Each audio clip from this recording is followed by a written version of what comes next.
Alloh bersin. Alloh bonus bersami, qatib qoladi boshingiz.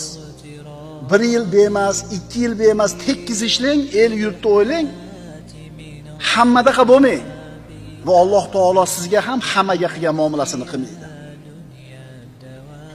Hamma duo qiladi, baraka ber, rizqim keng bo'lsin, uyimda muammo bo'lmasin, saodat hamma so'raydi. Lekin nimaga Alloh hammaga bermayapti? Chunki hammadaqada. O'sha hammalarning ichida g'arib bo'ling. Ular qilmagan ishni, Alloh rozi bo'ladigan ishni qiling. 1 yil kuting, 2 yil kuting. Allohning rahmati yog'ilishni boshlaganda yoqingizni ushlab qolasiz. Allohning diniga fidokor bo'lishingizga yarasha Alloh taoloning rahmatiga ega bo'lasiz ikki dunyoda. Allohning diniga fidokorligingizlarga yarasha Alloh taoloning rahmatiga erishasiz ikki dunyoda ham. G'arib bo'lasizda, g'arib bo'lasiz.